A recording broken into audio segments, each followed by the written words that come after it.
Oi, alunos, tudo bem? Hoje eu vou conferir com vocês mais um pouquinho do livro de português. Eu vou na página 90 e 91 e aqui o assunto é para falar e escrever melhor. Primeira coisa, quando você vai para a escola, para a creche, desde pequenininho, você já é uma pessoa que fala, que conhece muitas palavras, só que na escola você aprende a escrever corretamente, né, as palavras e conseguir aprender as regras da língua que você fala para você se comunicar. Aí tem um outro destaque ali, gramática, variedades da língua, um outro títulozinho. Então a gente vai falar sobre isso. Variedades da língua é você entender que o português, por exemplo, é um idioma que é falado num país super grande como o Brasil e em outros países, né? Inclusive, por que a gente fala português? Por causa de Portugal. Os portugueses vieram para cá e ensinaram os índios a aprender a língua deles. Então, em outros países se fala também português. Pode pesquisar que você vai ver.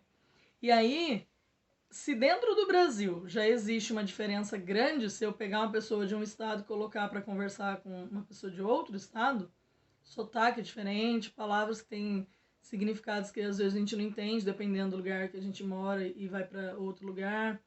Imagina de um país para o outro. Então a gente tem que aprender, em primeiro lugar, o quê? Que existe uma regra oficial na forma de você escrever um texto para a escola, para entregar na faculdade, alguma coisa? Sim. Mas que também existe o respeito ao outro, né? A forma que ele fala, que ele se expressa. No exercício aqui, está sendo usada uma tirinha de história em quadrinhos para a gente ter um exemplo. Tirinha é quando são só alguns quadrinhos assim, não é a história inteira.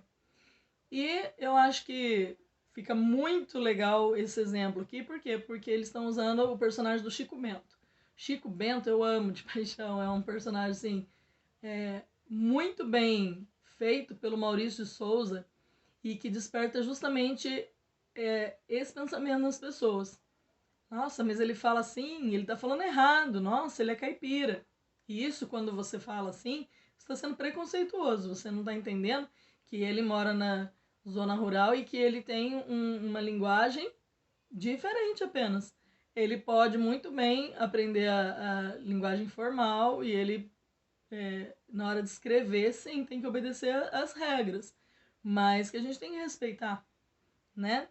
E quando ele está conversando com a mãe dele na tirinha, é dessa forma que ele fala que o Maurício de Souza escreve no gibi. Então ela fala assim para ele, a mãe: Chico, você tá muito cabeludo, precisa cortar o cabelo. Não quero, mãe. A professora falou que o barbeiro transmite a doença de Chagas. Perceba já a fala do jeito que tá transmitida no papel. Ele escreveu desse jeito. E aí, na letra A tá falando assim: o que torna essa tirinha engraçada? Se você não entender o que ele tá falando, você não vai nem achar graça. Por quê? Porque o Chico Bento, ele ouviu a professora na aula dele lá de ciências na escola explicando sobre a doença de Chagas, que é transmitida por um inseto que chama barbeiro. E ele tá assustado, por quê? Porque ele lembrou do barbeiro, que é o cara que corta o cabelo, que faz a barba dos homens. E ele falou que ele não vai no barbeiro, porque o barbeiro transmite essa doença, fez confusão. É uma piadinha, uma brincadeira, mas que serve como um exemplo para você lembrar que ele fala dessa forma, com a mãe dele. Na atividade da letra B, tem a mãe do Chico Bento e o balão com a linha para você escrever dentro. O que você tem que fazer? Você tem que pegar a fala deles da historinha e escrever de acordo com as regras da língua portuguesa que são exigidas na hora de você escrever uma coisa formal, né? Uma linguagem que é mais cheia de regras e que você não pode escrever de qualquer jeito. Então, se eu organizasse dessa forma a fala deles, ficaria: Chico, você está muito cabeludo, precisa cortar o cabelo. Não quero, mãe. A professora falou que o barbeiro transmite a doença de Chagas. Só que aí você escreve dentro dos balãozinhos e na letra C tem a pergunta para a gente pensar. Como você acha que a tira fica mais expressiva, que expressa, sim, de uma forma mais verdadeira o jeito que eles falam? Com as falas originais ou como a gente, entre aspas, arrumou, né? A gente escreveu novamente. Eu acho que dá muito mais força ao personagem falando se ele retrata assim na fala do jeito que é, né? Vem um quadrinho verde aqui embaixo escrito: variedades da língua são as diferentes maneiras de falar a língua. Elas dependem da idade, da profissão, da situação social, cultural e regional das pessoas. Então, quando a gente ouve falar em português sobre regionalismo, é isso aí. É você entender que cada região do Brasil fala de uma forma e que é um regionalismo que acontece na nossa língua. Nenhuma variedade é errada, pois todas permitem a comunicação. Você conseguiu entender que eles conversaram. Mas não é que é errado. É variedade urbana de prestígio. Lembra que eu falei que urbano tem a ver com cidade, com a parte urbanizada no município? Então, e que tem um prestígio é porque as pessoas consideram que aquele é o jeito melhor de se falar. Então, existe uma espera das pessoas assim, pela forma que a gente fala. É aquela que se aprende na escola e que tem mais valor para as pessoas, mais prestígio, que é o que a gente usa nos documentos, nas coisas formais. As outras variedades são todas as maneiras de falar diferentes da norma urbana de prestígio. Então existem também. Na página 91, está mostrando uma situação de uma pessoa que está passando por uma consulta médica e o médico fala assim para o paciente: e preste atenção, este medicamento não deve ser usado em caso de função da medula insuficiente, após tratamento citostático ou doenças do sistema hematopoético, ok?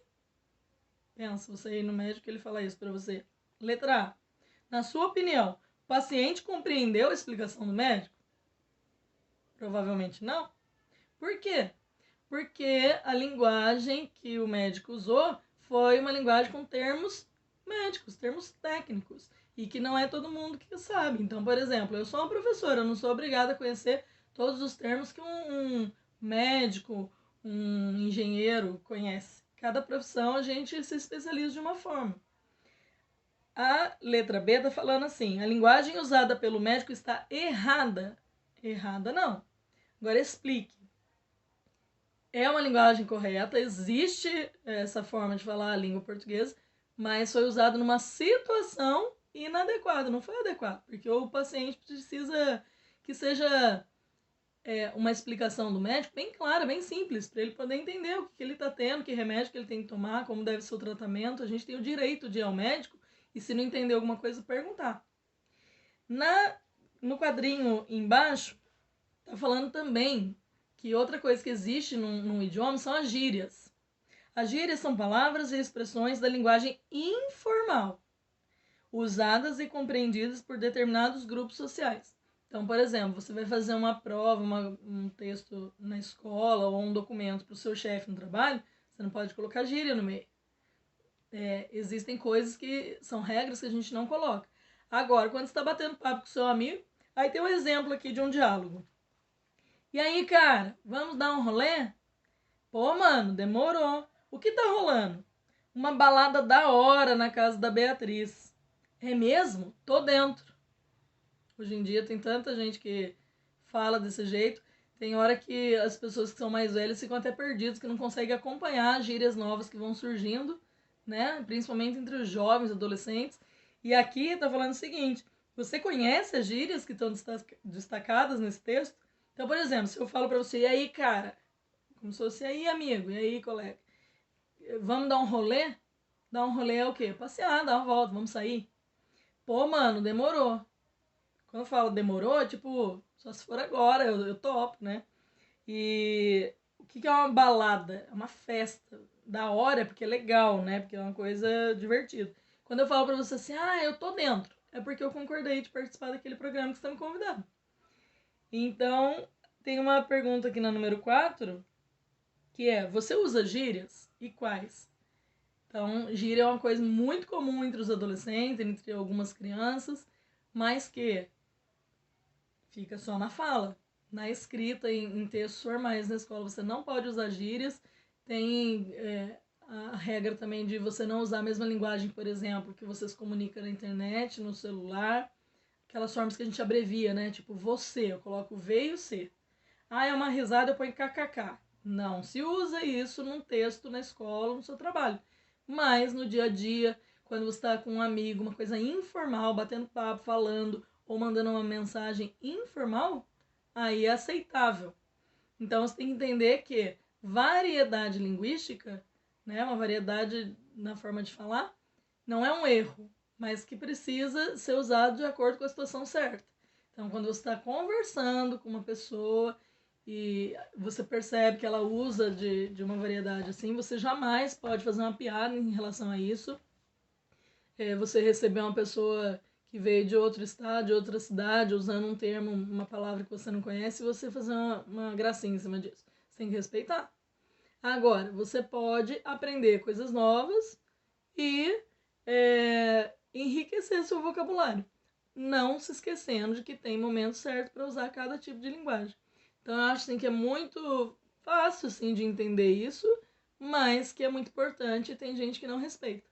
Então, sempre respeito ao seu colega, ao seu próximo, tá? E cuidado na hora da gente querer corrigir alguém que está falando errado, alguma coisa que a gente acha que é errado. Cuidado que você pode ofender a pessoa, né? Você fala com carinho e você pode ajudar, mas você não pode desmerecer ninguém. Então treina bastante isso e use na sua vida, né? Respeitar a forma que as pessoas se expressam. Fiquem com Deus e um beijão.